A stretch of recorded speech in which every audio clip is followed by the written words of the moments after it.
So I'm debating if I should split this video into two separate but connected theories that share similar themes. So there's probably going to be a lot of bouncing around in this video, so be ready for that. These theories are related to origin this time, and it starts with this guy, the Tengu guy in Wano, Tenguyama Hitetsu. I feel like I haven't heard much talked about this guy, but it's pretty interesting that he has these wings. I think some people might brush that off as just a way to create the Tengu aesthetic of monkey-bird hybrid with a long nose, but I think there's no chance that there isn't relation of this guy and Sky Islanders, and not just that, but Wano and the Sky Islands. I also want to point out that when looking at the Skypeans that we know, these wings are a lot bigger and pronounced. Yoruge has these larger wings that with other details might indicate that these wings are trademarked for Birkins, so that might be a possible starting origin place to connect to. The way I view the world is by making connections. So let me connect you to my vision, the par vision. There's two significant points about Hitetsu and the swords that I want to talk about. The first part is that Hitetsu has wings and is a descendant of Kotetsu. So ancestry logic applying here would probably mean that Kotetsu probably also had wings. This also would mean that on top of Wano having close ties to the Ming tribe, they also probably had close ties to the Birkin, a lunar race. Going back to that in a second, Kotetsu and Hitetsu are both incredible swordsmiths, but there was another famed one, Shimotsuki Kozaburo, the father of Zoro's dojo teacher Koshiro, and grandfather to Kuina. The significance there is Shimotsuki, as I mentioned in previous videos, means frost moon. It also has other meanings, but that one is significant because all of the leadership clans in Wano, besides the Kurozumi, had moon in their names, which is why I was thinking of splitting this video, because I wanted to do a deeper dive on the moon's connections in One Piece, but I wanted to make a bunch of different connections in this video, so I think I'll save that for another video, which is just classic Parvision style at this point. That being said, so Wano's originating family names stem from the moon. They were considered brothers of the Minx tribe who become empowered from the moon, and there's concrete proof of Birkin ancestry tied to Wano's most important industry, swordsmithing and swordsmanship, Birkins being one of the three races originally from the moon. So we know that Birko is not Wano or tied to Wano because Enel supposedly destroyed the island with his lightning fruit, which was probably why Yoruge looked upset when he saw Raijin Island because it reminded him of his destroyed home. But it's still interesting that so many moon connections converge on Wano. It would seem like the Minx and various moon-named clans on Wano would revere the Birkins, which is ironic because the Birkins or sky races seem to revere fairy Verth, which would seemingly be the planet One Piece takes place on. But also the sky races seem to be devout to their old religions, which also included a belief in a higher order excluding themselves. Enel seemed to abuse this reverence to a higher order and was able to play the role of God. While some Sky Islanders conformed to his presence, it seemed to upset many other Sky Islanders, and probably Yoruge, who seemed to be pretty devout to his religion as he was seen praying when he witnesses Kaido jump off the Sky Island to unalive himself. On the other hand, the Shandorans revered the giant snakes such as the Kashigami. And then on the other hand, the Skypeans also had an interesting reverence to this idol figurehead. Konis explained it saying, "That's Vars. To the inhabitants of the sky, it's an object of eternal admiration." And then Luffy said it looked like a seal. I know Luffy's descriptions are funny, but a lot of the times his descriptions are kind of accurate, so maybe this Vars reference is some sort of ancient fishman race. To be honest, the only person that came to mind when I looked at this face was actually Jinbei. Off the top of my head, I couldn't think of anyone else, except maybe like an ancient version of Jinbei from Alabasta, which could make sense lore-wise. So I'm actually extremely off track of what I wanted to talk about in this video, so I'll get back to the main topic in just a second. So just hear me out on this tidbit of lore that I'm still theory crafting about. So what if in ancient times the world was all blue, just like the legends that Zeph dreamed about and Sanji wants to see? This would match with some of the ideas I had about the original state of the One Piece world. Also, this would match with the overall generalization of what the inhabitants of the moon describe the Earth, the blue planet. I know this sounds kind of basic, but considering this is what the planet looks like now, it literally has a giant red line around it, so I don't know if I would call it the blue planet. On top of that, I always thought it was curious that the Sky Islanders that originated from the moon that wanted to migrate due to the lack of resources, why would they settle on clouds? The clouds are less nurturing than the moon, it feels. To the Skypeans, the ground from the blue seas is what is actually sacred because that's the resources that they ventured out for. So again, why would they settle on clouds if they could just land on an uninhabited island, which we already know there are plenty of examples of, unless it's because at the time there were no islands or very restricted options for land, and the cloud settlements were more like temporary housing, which would make the Vars idol person a significant figure because then this Vars person was probably the de facto ambassador of birth to the moon people. This Vars figure might have created a way for the Sky Islanders to sustainably survive on clouds by somehow providing resources to the clouds. And the connection there is that the way the sea clouds and island clouds are able to get the variations of densities is through pyrobloin, which is the same compound in sea stones that give it the energy of the ocean. And these particles were distributed by keratin hurled into the sky by volcanoes, which now at Wano we have some details about the proposed land of gods, which in my elemental hockey video I noted that it would make sense if the Lunarians were originally from volcanoes, because volcanoes are the way you make islands, and in One Piece, sky islands. So if the Lunarians were in control of an ability that allowed them to erupt volcanoes and literally create land, then it would make sense that they would be considered gods. Another variation of this theory would be that this Vars person was an ancient giant like Ors. As I was talking, I realized another person that would make a lot of sense would be the continent puller, and the ancient giants had the same lip and teeth shape, and if we were talking about giving land to people, then the continent puller ancient giant would make a lot of sense. Okay, I got really excited about the future origins video that I'm making. Also, I realized that the Shandians settled on Jaya originally and established Shandora, which crumbled during the Void Century under the pressure of the 20 Kingdoms and was later shot up by the knock-up stream. But again, this was a beginning stage thought that I'll deep dive more later. But now back to the main topic of what I wanted to talk about, which are curses. So you see, with these communities, the people of Wano, the Fishmen, the Sky Islanders, and the Minks are all relatively isolated groups of people, and they all have interesting belief systems that mesh and mingle and relate, but also slightly diverge. I want to make a video about these differences as well, but when it comes to devil fruits, the people of Wano and Fishman Island know the devil fruit powers to be sorcery or curses, which is interesting because this is an isolated perspective, which is another example that the name devil fruits was a name given to it to give it a negative connotation. I want to talk about this in a separate video, but the wording for God and devil in One Piece is placed in such a unique way.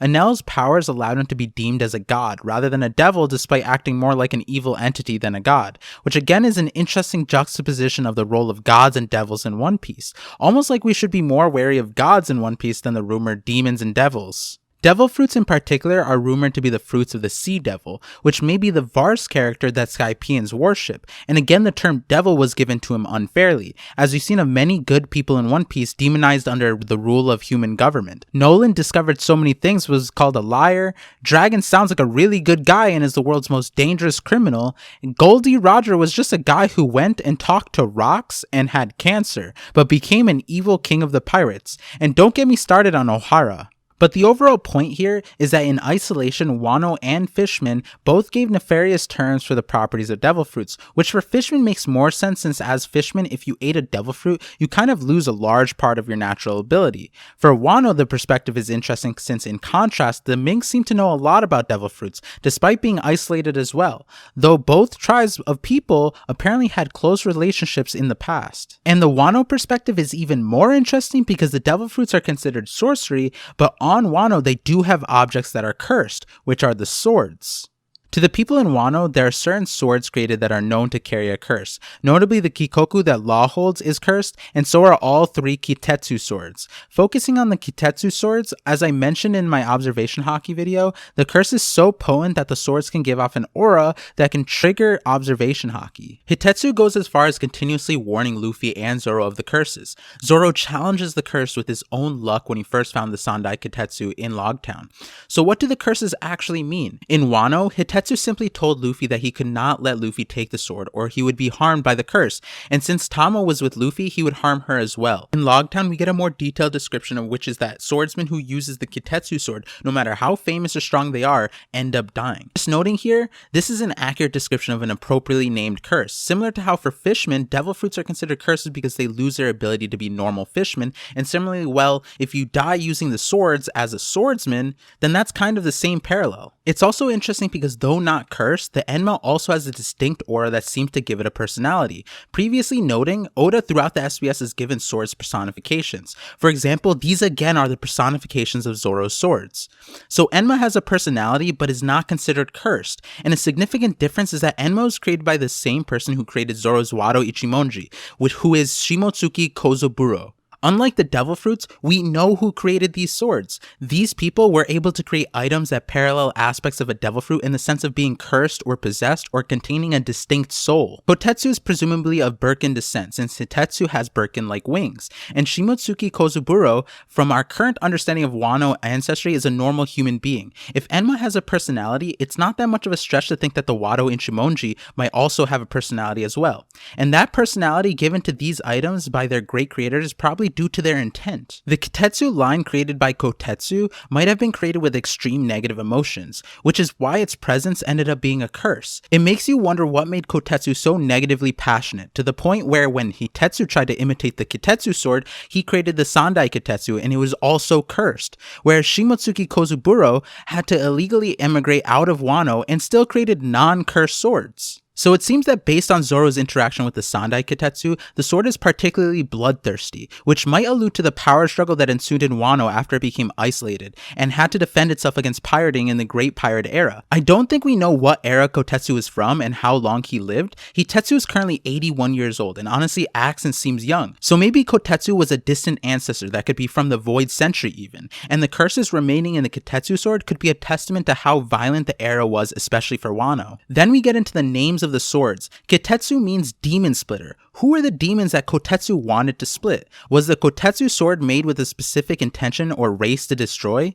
Then I think the balance of swords that Zoro currently owns is really interesting. He is holding on to the Sandai Kitetsu, the Demon Splitter 3rd series, Enma, the sword that can cut through the earth to the bottom of hell, and the Wado Ichimonji, the straight line towards the path of harmony. I think these swords' epithets are meaningful and might actually allude to the final sword configuration that Zoro retains. It'd be crazy if they gave Zoro the Ame no Habakiri, so he could also have the sword that can slice through the heavens, but there's that sentimental value of the Wado Ichimonji. But the sword might make more sense with Momonosuke, since he is trying to be the next shogun. So I'll return to the topic of swords and swordsmen in One Piece in a later video, but going back to the core topic of curses and spirit imbuement in objects, Wano is also known for another core object that has some kind of spirit imbued within, which is the Ponoglyphs. The Kozuki ancestors developed a secret glyph passed down through the generations that ended with Odin, but still has sparks of revival through Robin.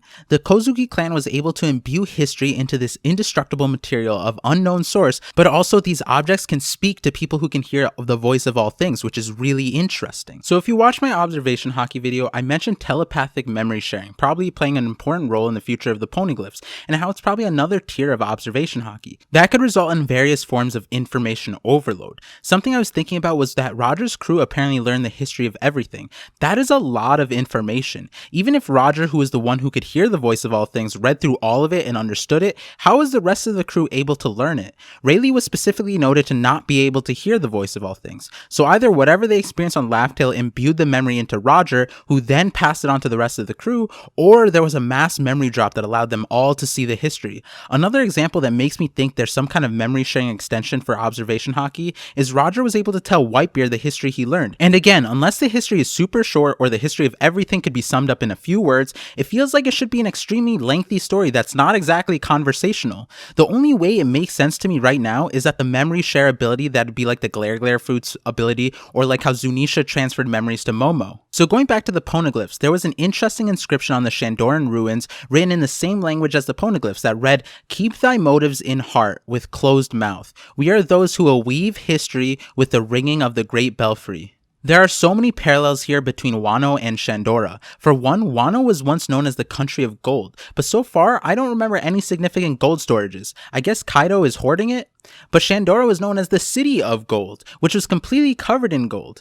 The Kozuki clan weaved history into the Ponoglyphs for generations to come to hear the history, whereas the Shandians were using the Great Belfry as a way to weave history, but also guide the spirits of the past and present to their current whereabouts. On top of that, isolated from the Ponoglyphs itself, there was a Kozuki writing in the Shandoran ruins. Also, we see in chapter 1032 Enma reacting to sound, which could be connected to how the Great Belfry would function. So I'm saying all of this because I think the word weaving is really significant. The inscription on the Shandoran runes said, "We are those who will weave history." And back in Alabasta, the way Nefertiti Cobra described it, can these scripts be spun together to tell an untold history? Is that what the Ponoglyphs are? weaving, and spinning, you combine that with more of the concepts discussed in my observation hockey video, it kind of puts into context what the Kozuki and Shandian groups were doing.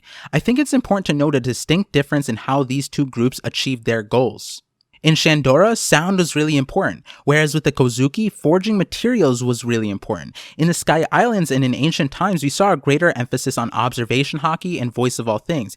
Being able to speak with the gods was really important, whereas with the Kozuki clan and in Wano in general, we see a greater emphasis on Ryo, which we've come to know as advanced versions of armament hockey. When you think of the concept of Ryo, we mainly think of it as a combatant power, but I think there are several techniques that aren't inherently used for combat. Future Sight was demonstrated as a combatant power, whereas Voice of All Things would be less combative. What if there are similar distinctions for armament hockey and Ryo? Ryo is the ability to emit and imbue energy into an object or a person, allowing you to let your internal energy flow into something else. This could be used for destruction, but it could also be used in less violent ways. This is probably how curses are placed into swords, or how non-cursed swords develop personalities. Ryo could also be how the Kozuki clan were able to inscribe energy into the Ponoglyphs. And just tying this concept back to set up for the eventual moon video, all of the prominent Wano clans with moon names could be further allusion to the idea that they are proficient in energy flow or Ryo, which is what the moon is symbolic of, creating flow, specifically with water,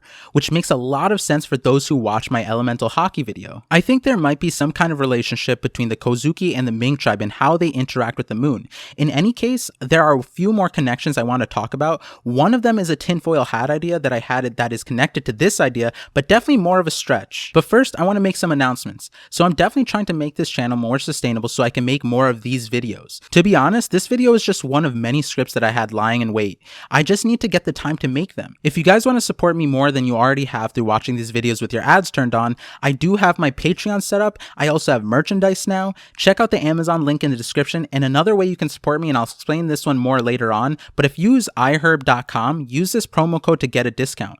Any and all support is welcome. Thank you guys. Oh, and if you do get merch, for sure add me on Instagram or Twitter and tag me in a picture. So going back to the video now, I think it makes the most sense to talk about the tinfoil hat part of this theory before talking about the stuff related to Sanji. So okay, you're gonna need to buckle in for this idea. I already alluded to this several times in previous videos, and it felt weird making a separate video on this alone, so I'll just say it. I think the straw hat that Luffy wears is also probably a person or has the spirit of a person imbued in it. I think when you put this into context of how Hawken's straw devil fruit works, it makes way more sense that specifically Luffy's straw hat is more than just a hat made of straw.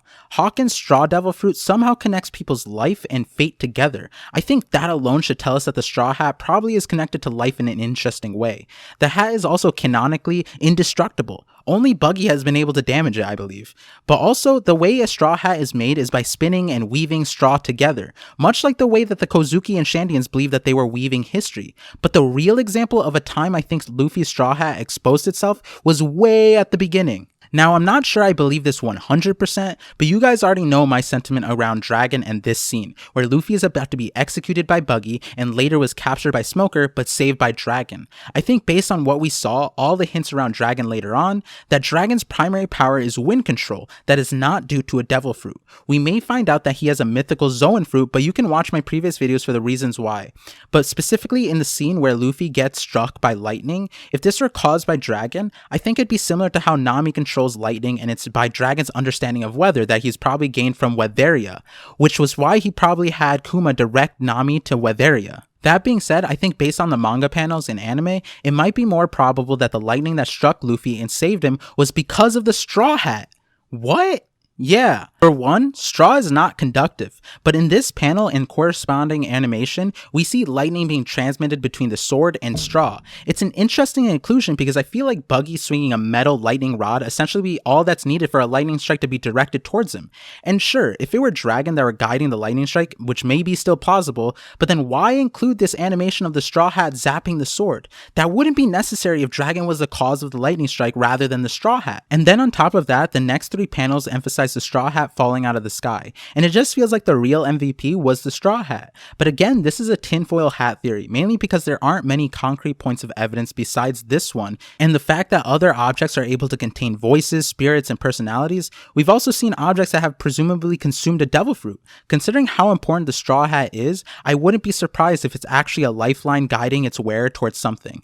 Maybe any time Luffy is near death and Luffy comes out of it and is noted that he is lucky, is when the straw hat provided help. So going back to a core concept in this video, the idea of history being woven and imbued spirits into objects, I don't think that stopped in ancient times. That concept continued for sure with Vegapunk. Go watch my Vegapunk video to get more context, but also specifically Judge. What he did with his kids was not too different than what Kitetsu, Hitetsu, and Shimotsuki Kozaburo did to their creations. See, the Kozuki clan were weaving history into objects, whether it be swords or poneglyphs, thus giving them voices and personalities, whereas Judge apparently took already woven history and tried to forcefully imbue it into his kids. Wait, Judge was weaving history? Yeah, you know what's literally history woven?